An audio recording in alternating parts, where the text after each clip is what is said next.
Go to the literacy tab in your workbook, and we're going to take a break from writing formulas, and I'm going to show you a basic skill that you need to navigate really any spreadsheet that has a lot of data in it. In the previous videos, we've easily selected our cell references with the mouse, or we have just typed the cell references in manually, and this works really well in a lot of situations. But imagine having a data set that's 10,000 rows or 50,000 rows. What's the best way to select a cell reference in that situation? For example, imagine that I want to select all the data in column E right here without the header for some formula that I'm writing. You have a few options. First, if the reference is manageable enough, you can always use your mouse still to select the whole reference. But you can see that it takes time. And imagine if you had 50,000 rows instead of 85, or 10,000 rows or something like that. This method will work, but it's definitely not ideal.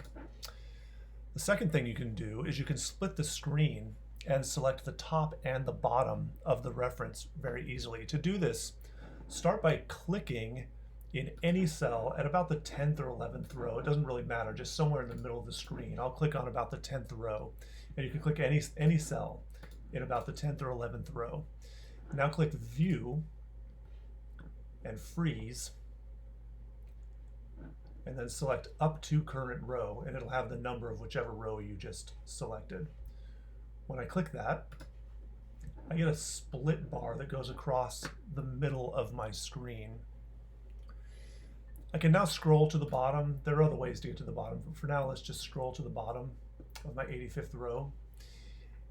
And I can see the top row and the bottom row of my data at the same time. There's only 85 rows here now, but if I had 50,000, I could still see the top and the bottom at the same time. With the view set up like this, I can click the first cell in my reference. I can hold down the Shift key, and with the Shift key held, I can click the bottom cell in the reference, and that will select the entire reference. That's the second way you can select a large reference. The third way is there is a shortcut that I use all the time and that you should be familiar with. If I click on the first cell of my reference and then I hold down Shift and Command on my Mac keyboard, it would be Shift and Control, I believe, if it was a Windows computer. With Shift and Command held down, I'm going to press the down arrow one time. Whoops, I clicked the up arrow. If I click the down arrow one time, it will select down until it finds a blank cell. You'll want to be sort of careful with this shortcut, because if there's a blank cell somewhere in the middle of your data, it will stop on that cell. It'll stop at the first blank cell it finds. So do a quick visual check to make sure that you selected all the way to the bottom. So using any of those three methods, you can easily select even the largest sets of data. And we'll be using these skills in the next video.